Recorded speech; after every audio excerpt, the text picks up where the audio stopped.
Hello friends, good evening. This is Dilip Farah and welcome to my channel on Secure Academy. Today we are going to discuss about moral development. कि moral नैतिकता क्या होती है। Moral development means नैतिक विकास और नैतिकता क्या होती है, किसी व्यक्ति की नैतिकता कहाँ पर निर्भर करती है। आइए हम उस चीज़ को समझने की कोशिश करते हैं। लॉरेंस कोहलबर्ग एक प्रसिद्ध साइकोलॉजिस्ट थे जिन्होंने नैतिकता के विकास के ऊपर काम किया, किसी व्यक्ति की नैतिकता के ऊपर काम किया और उसके आधार पर उस व्यक्ति की नैतिकता को डिफाइन किया है।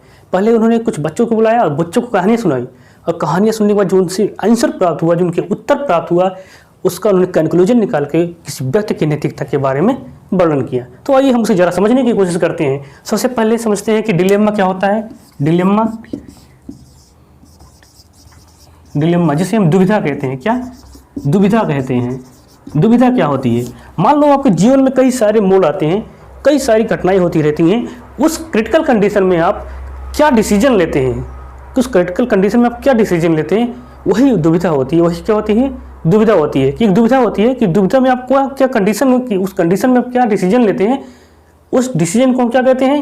मान लो कोई कार्य करने के लिए, कोई जीवन में आप अटक गए कोई काम करते समय, उसमें क्या होता है, दुविधा में पड़ जाते हैं। उस दुविधा से बाहर निकलने के लिए एक कार्य करती है जो माइंड का प्रयोग होता है, जिससे हम क्या कहते हैं, मोरल रीजनिंग का प्रयोग करते हैं। जो थिंकिंग यूज होती है, जो थिंकिंग प्रयोग होती है, उससे हम क्या कहते हैं, मोरल रीजनिंग कहते हैं।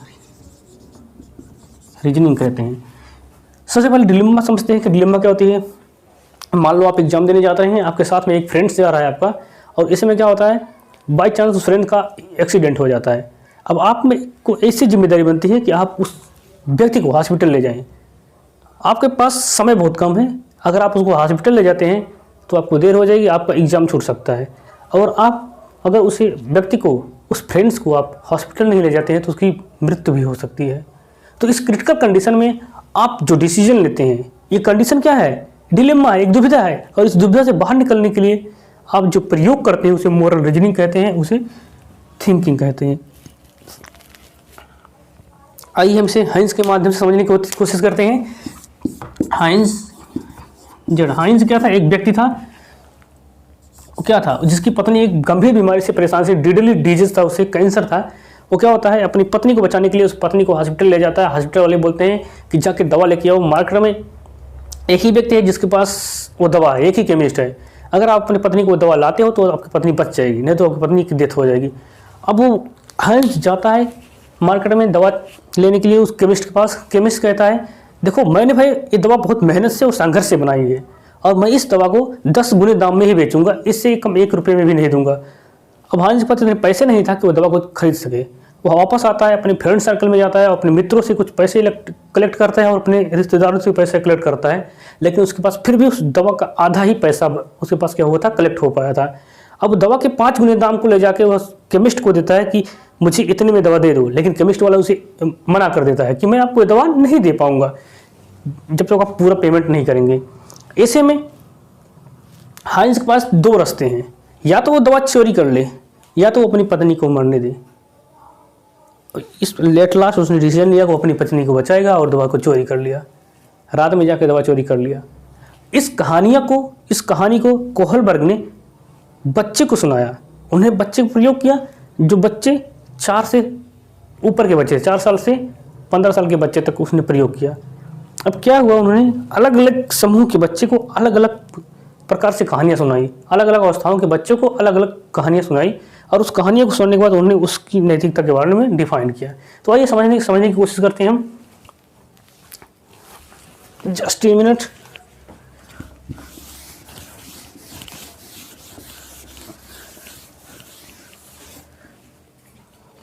कोहलबर्ग ने 3 लेवल बताए। पहला प्री कॉन्वेंशनल लेवल,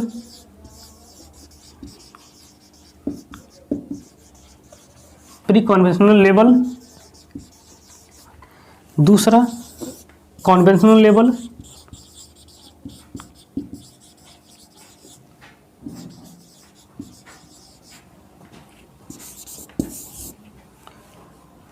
तीसरा post conventional level.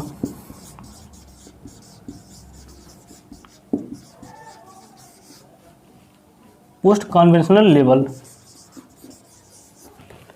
Pre conventional level जिसे हम क्या कहते हैं, पूर्व परंपरागत की अवस्था।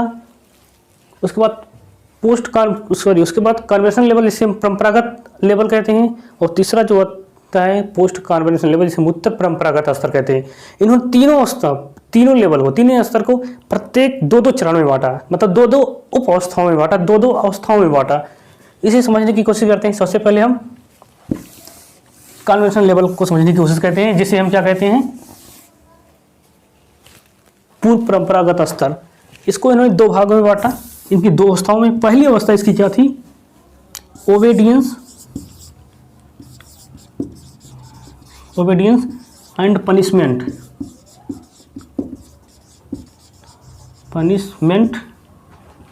ओरिएंटेशन।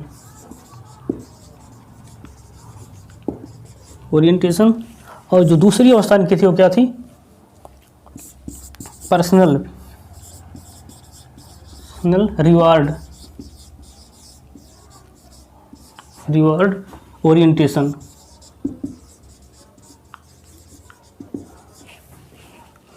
पहली अवस्था तो क्या थी, ओबीडियंस एंड पनिशमेंट ओरिएंटेशन, जिसे हम क्या कहते हैं, दंड एवं आज्ञाकारिता की अवस्था कहते हैं। दूसरी थी पर्सनल रिवार्ड ओरिएंटेशन, जिसे हम क्या कहते हैं, आत्म अभिरुचि या प्रतिफल की अवस्था कहते हैं। Just a minute guys.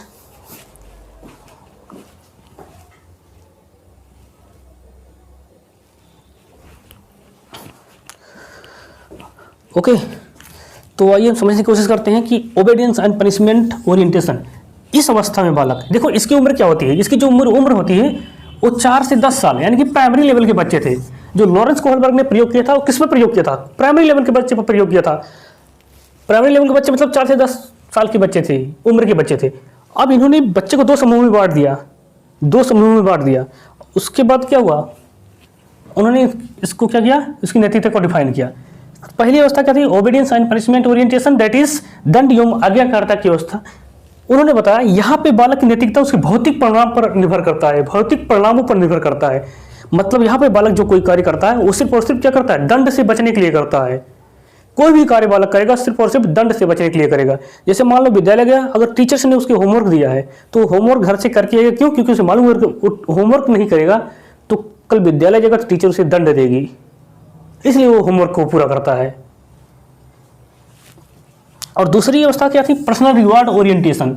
इसमें बालक जो भी कार्य करेगा सिर्फ और सिर्फ स्वयं के लाभ के लिए करेगा, स्वयं के लाभ के लिए, कि इसमें उसका क्या लाभ है। अगर उससे बोलोगे वो कार्य करने तो क्यों करूं, इसमें मुझे क्या मिलेगा, what is in it for me, इसमें मेरा क्या लाभ है, तुरंत बच्चा पूछेगा। मान लो कि बच्चे को आपने पूछा कि बेटा जाके मार्केट से थोड़ा सामान ले जा, बगल वाले की दुकान से थोड़ा सामान ले ले, बोला नहीं जाऊंगा, मुझे क्या मिलेगा, मुझे 2 रुपये दो कमीशन खाने के लिए तो मैं जाऊंगा। मतलब इसमें बच्चा जो कार्य करेगा सिर्फ और सिर्फ स्वयं के लाभ के लिए करेगा। इसे टिट फॉर टैट की भी अवस्था भी कहते हैं। जैसे को तैसा, जैसे विद्यालय में क्या होता है, विद्यालय में कभी देखो कि अलग लोग बच्चे झगड़ करके आ जाते हैं टीचर के पास, बोलते सर मेरी इसने पेंसिल तोड़ दी, तो बोलता सर नहीं, इसने मेरी क्या नोटबुक फाड़ दी इसलिए मैंने इसकी पेंसिल तोड़ दी। मतलब जैसे को तैसे की अवस्था भी इसे कहा जाता है। जब लॉरेंस कोहलबर्ग ने इस उम्र के बच्चों को कहानियां सुनाया कि बताइए कि हाइंज ने दवा चोरी करके सही किया या गलत किया, तो जो उसके पक्ष में बोलने वाले थे, जो उसके पॉजिटिव में बोलने वाले बच्चे थे, उन्होंने बताया कि सर क्या गलत किया, सही तो किया, दवा चोरी कर ली तो क्या गलत किया, सही किया दवा चोरी करके। क्यों, अरे कम से कम उसकी पत्नी तो बच गई। अगर मान लो दवा नहीं चोरी करता, उसकी पत्नी बीमारी से मर जाती, उसको कितने सारे काम करने पड़ते, उसको बर्तन धोने पड़ते, उसको कपड़े साफ करने पड़ते, बहुत सारा काम करना पड़ता। इसलिए उसने दवा चोरी करके सही किया, कोई गलत नहीं किया। फिर उन्हें उसके विपक्ष में बोलने वाले बच्चों से पूछा, बताइए कि हंज ने दवा चोरी करके सही किया या गलत किया। तो उसके जो विपक्ष में बोलने वाले बच्चे थे उन्होंने बताया कि दवा चोरी करके हंज ने गलत किया। क्यों, क्योंकि मान लो उसने दवा चोरी कर लिया, अपनी पत्नी को बचा लिया, लेकिन पुलिस पकड़ लेगी, उसे दंड मिलेगा, जेल चला जाएगा वो। तो यहाँ पे दोनों कंडीशन में सिर्फ और सिर्फ दंड की बात की जाती है, जिसे हम ओबीडियंस एंड पनिशमेंट ओरिएंटेशन कहते हैं, जिसे हम दंड और आज्ञाकारिता की अवस्था कहते हैं। सेकंड स्टेज की बात करते हैं तो सेकंड स्टेज क्या है, पर्सनल रिवार्ड ओरिएंटेशन। यहाँ पे बालक कोई कार्य करेगा तो सिर्फ और सिर्फ स्वयं के लाभ के लिए। जब कोहलबर्ग ने इस उम्र के बच्चों से पूछा, बताइए कि हाइंज ने दवा चोरी करके सही किया या गलत किया, तो जो उसके पक्ष में बोलने वाले बालक थे उन्होंने बताया सर क्या गलत किया, सही किया ना, दवा चोरी करके सही किया। क्यों, कम से कम इसकी बीवी तो बच गई, इसमें इसका लाभ क्या है, इसकी बीवी बच गई और जीवन भर उसके साथ रहेगा। इसमें निजी लाभ की बात की गई है, जिसे हम पर्सनल रिवार्ड ओरिएंटेशन कहते हैं। लेकिन जब इन्होंने उसके विपक्ष में बोलने वाले बच्चे से पूछा कि बताइए कि हाइंज ने दवा चोरी करके सही किया या गलत किया, तो उसके विपक्ष में जो बोलने वाले अलग थे, उन्होंने बताया सर दवा चोरी करके गलत किया। क्यों गलत किया? मान लो उसने दवा चोरी कर लिया, पत्नी तो बच गई, लेकिन जब इसको पुलिस पकड़ लेगी तो इसको जेल हो जाएगा। अब जेल होने के मान लो दवा चोरी किया, चोरी करते समय मान लो उसको पुलिस ने पकड़ लिया, अब दवा भी छीन लेगी और उसको जेल में डाल देगी। अब 4-6 साल बाद जब वो वापस आता है तो देखता है उसकी पत्नी मर गई होती है। फिर क्या करता है? इसमें क्या इसका लाभ हुआ? दवा भी नहीं चोरी कर पाया, चोरी किया, पुलिस पकड़ ले गई, पत्नी भी मर गई, इसमें खुद का किसका क्या लाभ हुआ? तो यहाँ पे जो बात की जाती है सिर्फ और सिर्फ लाभ के बारे में बात किया जाता है। तो अभी let's move to the next point.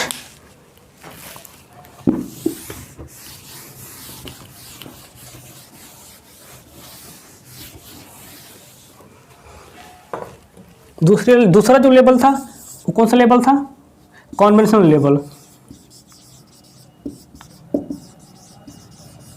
Level, जिसे हम परंपरागत स्तर कहते हैं। इसकी वो इन्होंने 2 अवस्थाओं में बांटा था। जो तीसरी अवस्था थी वो क्या थी? गुड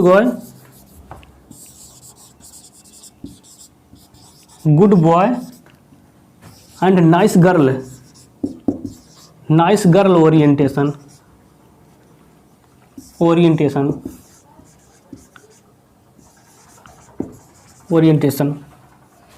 तीसरी अवस्था हो गई। अब चौथी अवस्था क्या थी? चौथी अवस्था थी सोशल कॉन्ट्रैक्ट ओरिएंटेशन,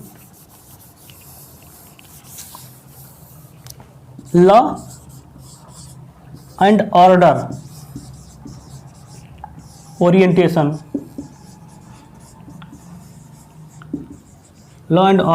ओरिएंटेशन, जिसे हम प्रशंसा की अवस्था कहते हैं। इसे हम क्या कहते हैं?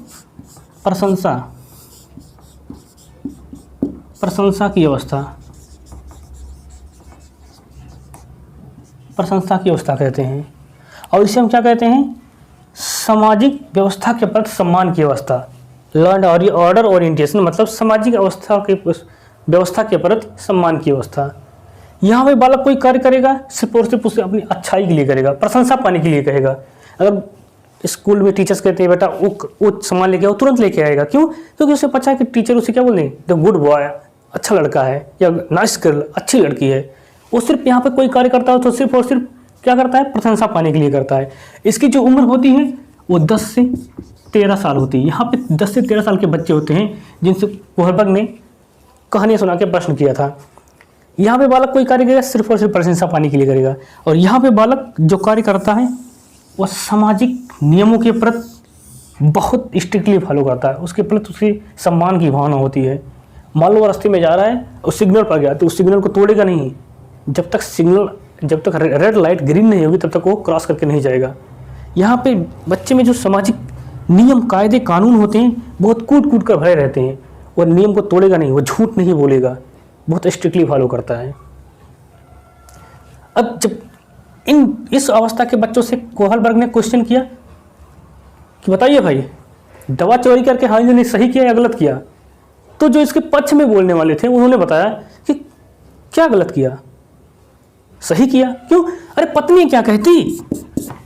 पत्नी कहती तुम अच्छे पति नहीं हो, तुम मेरी दवा नहीं चोरी कर सकते, मुझे दवा ला के नहीं दे सकते, मेरी लाइफ नहीं बचा सकते, तुम अच्छे पति नहीं हो। तो क्या हुआ? इसमें प्रशंसा की अवस्था है, good boy nice girl orientation. जब इन्होंने इसके विपक्ष में बोलने वाले से पूछा कि बताइए कोहलबर्ग ने दवा चोरी करके सही किया या गलत किया, तो जो विपक्ष में बोलने वाले बच्चे थे उन्होंने बताया सर दवा चोरी करके गलत किया। क्यों? अरे दुनिया क्या कहेगी, समाज क्या कहेगा, कुछ देखो अच्छा लड़का नहीं है, अच्छा व्यक्ति नहीं है, वो दवा चोरी कर लिया। तो यहाँ पे जो भी कार्य किया जाएगा सिर्फ अच्छाई के लिए किया जाएगा, प्रशंसा पाने के लिए किया जाता है। फिर यही चीज जब उन्होंने इस अवस्था के बच्चों से पूछा, लॉरेंस कोहलबर्ग ने जब चौथी अवस्था के बच्चों से पूछा बताइए कि हाइंज ने दवा चोरी करके सही किया या गलत किया, तो जो इसके पक्ष में बोलने वाले थे उन्होंने बताया सर क्या गलत किया? अरे ये उसकी ड्यूटी है, इसका कर्तव्य है कि वो अपनी पत्नी को बचाए, समाज में रह रहा है, सामाजिक नियमों को पालन करना चाहिए, वह इसका कर्तव्य है, इसकी ड्यूटी है कि वह अपनी पत्नी की रक्षा करे। और जो इसके विपक्ष में बोलने वाले से पूछा तो उन्होंने बताया सर गलत किया। क्यों? अरे मान लो पत्नी बीमार है तो कुछ दूसरा कार्य कर लेता, दूसरा अरेंजमेंट कर लेता, चाहे किसी घर में जाके तोड़ चोरी करेगा, क्योंकि चोरी करना क्या होता है? अपराध होता है। तो यहाँ पे चौथी अवस्था थी जिसमें बालक सामाजिक नियमों को बहुत अच्छी तरह से पालन करता है और इसके विपरीत कोई कार्य नहीं करता है। अब नेक्स्ट बात करते हैं तीसरी अवस्था के बारे में। जो तीसरी अवस्था है वो क्या है? Post conventional level. सॉरी, तीसरी अवस्था में तीसरा लेवल जो है, जो थर्ड लेवल है वो क्या है? Post conventional level. Third level क्या है? Post conventional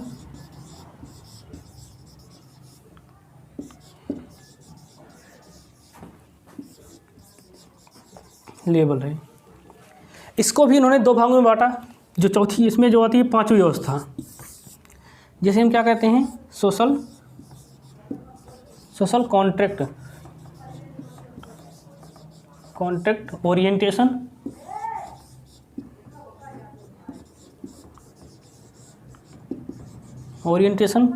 And sixth stage is that universal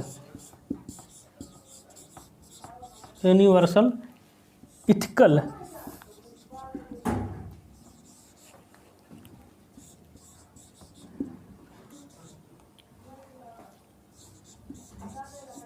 principle orientation।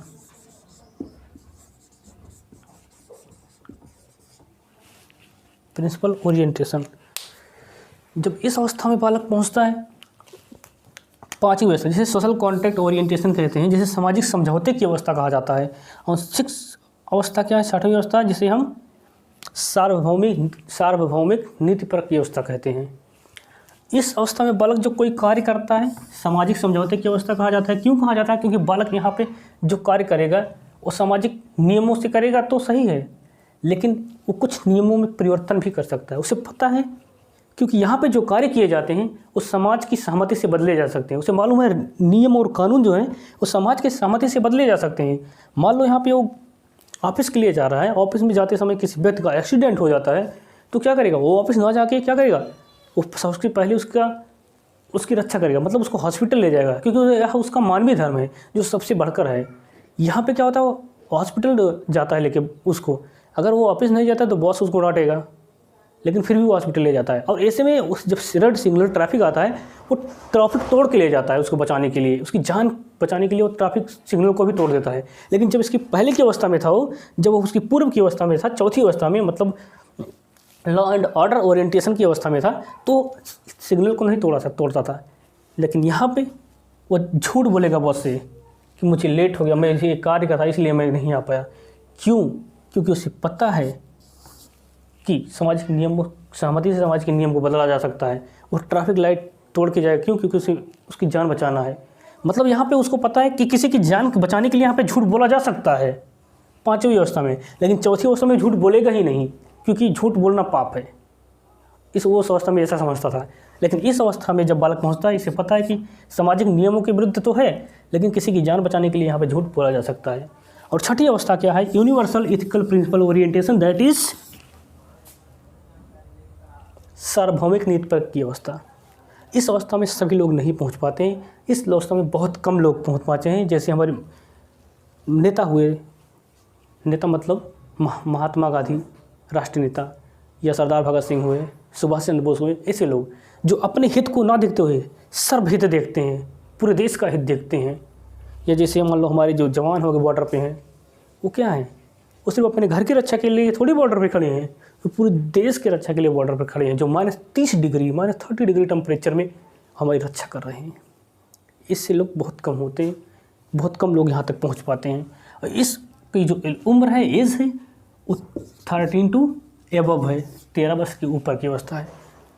जब लॉरेंस कोहलबर्ग ने इस अवस्था के बच्चों से पूछा कि बताइए कि हंस ने दवा चोरी करके सही किया या गलत किया, तो जो उसके पक्ष में बोलने वाले बालक थे उन्होंने बताया सर दवा चोरी करके अच्छा किया। क्यों? क्योंकि उसका कोई ना कोई डर था, वो डर के कारण चोरी किया। उसका डर था कि उसकी पत्नी मर जाती है, इसलिए वो डर के कारण दवा चोरी किया। लेकिन जब इसके विपक्ष में बोलने वाले बच्चों से पूछा तो उन्होंने बताया सर दवा तो चोरी कर लिया, लेकिन ये अपनी इमेज खो देगा, समाज में क्या करके अपनी इमेज खो देगा, अपनी प्रतिष्ठा खो देगा, इसलिए उसको दवा नहीं चोरी करनी चाहिए थी। फिर उसके बाद जब उन्होंने छठी अवस्था के बालक से पूछा कि बताइए भाई दवा चोरी करके उसने सही किया या गलत किया, तो जो इसके पक्ष में बोलने वाले थे उन्होंने बताया कि सर दवा चोरी करके सही किया। क्यों किया? क्योंकि अगर वो दवा नहीं चोरी करता तो उसको जीवन भर पछतावा होता कि उसके कारण उसकी पत्नी की मृत्यु हो गई, इसलिए वो दवा चोरी करके सही किया। लेकिन जो इसकी विपक्ष में बोलने वाले बालक थे उन्होंने बताया कि दवा चोरी करके सही नहीं, गलत किया। क्यों? क्योंकि अपने आप को आईने में अपनी शक्ल नहीं देख पाएगा, अपने आप को आईने में देख नहीं पाएगा, और अपने आप को खुद को आईने में ईमानदार नहीं कह पाएगा कि मैं ईमानदार हूँ, इसलिए उसको दवा नहीं चोरी करनी चाहिए थी। तो दैट्स इट, इतना ही था नैतिक विकास का सिद्धांत। I hope your doubt is clear, आपको समझ में आया होगा वीडियो। तो जय हिंद, सेशन को समाप्त करते हैं।